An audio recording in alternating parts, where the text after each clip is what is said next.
Assalamualaikum warahmatullahi wabarakatuh. Selamat datang di channel Bu Guru Berbagi.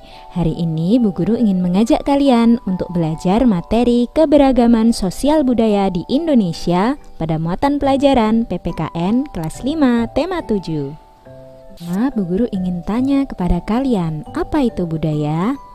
Budaya adalah segala sesuatu yang dihasilkan oleh akal budi manusia.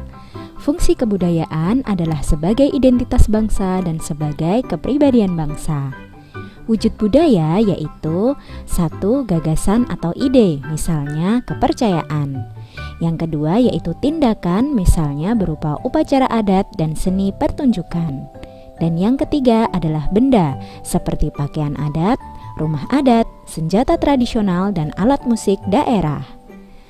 Untuk kita ketahui bahwa kebudayaan nasional itu bersumber dari kebudayaan daerah, karena kebudayaan nasional lahir dari hasil usaha akal budi atau pikiran seluruh bangsa Indonesia. Keragaman bangsa Indonesia disebabkan oleh beberapa faktor. Salah satunya, yang pertama yaitu letak strategis. Letak strategis wilayah negara Indonesia yang berada di jalur perdagangan dunia menyebabkan Indonesia banyak didatangi oleh bangsa-bangsa asing. Oleh karena itu, banyak sekali pengaruh-pengaruh kebudayaan dari bangsa asing. Yang kedua yaitu penyebab dari negara kepulauan. Indonesia merupakan negara kepulauan yang menyebabkan masyarakatnya hidup secara berkelompok-kelompok. Yang ketiga adalah adanya perbedaan kondisi geografis atau alam yang menyebabkan perbedaan kebiasaan dan mata pencaharian masyarakat Indonesia. Dan yang keempat adalah hasil pembangunan yang belum merata sehingga menyebabkan persebaran informasi serta sarana dan prasarana yang belum merata. Faktor lain penyebab keberagaman di masyarakat Indonesia adalah berkaitan dengan keturunan, seperti ras di Indonesia. Ras adalah perbedaan manusia berdasarkan ciri fisiknya. Nah, di Indonesia, masyarakat Indonesia dibedakan dalam 4 kelompok ras. Ras yang pertama yaitu ras Papua Melanesia atau Melanozoid, yaitu yang berada di Papua dan Kepulauan Aru. Kalian bisa melihat ciri-cirinya seperti foto yang paling kiri.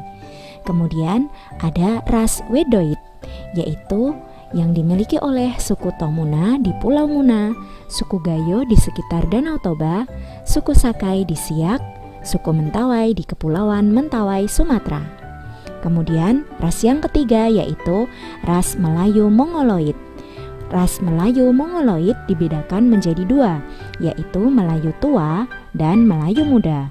Melayu Tua tersebar di suku Batak, suku Toraja, dan suku Dayak yang ada di Kalimantan, serta Sulawesi. Kemudian Melayu Muda tersebar di Semenanjung Malaya, di daerah Sumatera, kemudian Madura, Jawa, dan Bali. Dan yang keempat yaitu ras-ras lain seperti Cina, Jepang, Korea, Arab, Pakistan, dan India seperti yang ada di dalam foto. Faktor keturunan yang berikutnya adalah dari suku di Indonesia. Suku di Indonesia ada bermacam-macam. Misalnya, di Pulau Sumatera tersebar suku Aceh, suku Batak, suku Minang, dan suku Melayu. Kemudian di Pulau Jawa ada suku Betawi, suku Sunda, suku Jawa, dan suku Madura. Di Pulau Bali dan Nusa Tenggara ada suku Bali, suku Sasak, suku Flores, suku Sumba, dan suku Rote. Kemudian di Pulau Kalimantan ada suku Dayak, suku Banjar, suku Melayu, dan suku Kutai. Di Sulawesi ada suku Toraja, suku Makassar, suku Talaut, suku Bugis, dan suku Minahasa. Kemudian di Maluku ada suku Ternate, suku Tidore, dan suku Ambon. Di Papua ada suku Asmat, suku Dani, dan suku Biak. Itu adalah contoh-contoh suku di Indonesia dan tentu saja masih banyak sekali suku-suku yang belum disebutkan. Perbedaan yang ada di antara suku-suku di Indonesia disebabkan oleh beberapa faktor. Berikut ini adalah unsur-unsur pembeda antar suku di Indonesia. Yang pertama adalah adat istiadat. Setiap suku memiliki adat istiadat atau kebiasaan tertentu yang berbeda dengan suku lainnya. Contohnya, di Bali memiliki upacara pembakaran mayat atau yang disebut ngaben yang tidak dimiliki oleh suku lainnya. Kemudian, unsur pembeda yang kedua adalah bahasa daerah. Setiap suku memiliki bahasa daerah tertentu yang berbeda dengan suku lain dan digunakan dalam percakapan keseharian. Contohnya, suku Jawa menggunakan bahasa Jawa dalam kecakapan sehari-hari. Kemudian yang ketiga yaitu sistem kekerabatan. Sistem kekerabatan adalah sistem keturunan yang dianut oleh suku bangsa tertentu berdasarkan garis ayah, garis ibu, atau keduanya. Contohnya, di suku Minangkabau menggunakan sistem keturunan berdasarkan garis ibu. Berbagai keragaman budaya nasional kita harus diupayakan untuk tetap lestari. Berikut ini adalah upaya pelestarian budaya nasional yang bisa kita lakukan. Yang pertama yaitu melakukan kegiatan pengenalan dan penyebaran budaya nasional kepada masyarakat secara terus-menerus.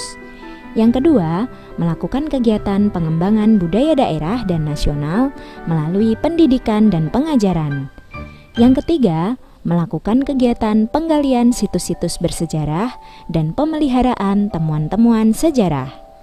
Yang keempat, menghormati kekayaan budaya daerah sendiri dan kebudayaan daerah lain. Dan yang kelima, mengenal dan mempelajari kebudayaan daerah sendiri. Sekian penjelasan dari Bu Guru Berbagi. Terima kasih telah menyimak video ini dengan baik. Jangan lupa tinggalkan jejak positif dengan like, komen, share, dan subscribe. Wassalamualaikum warahmatullahi wabarakatuh. Sampai jumpa pada video-video selanjutnya.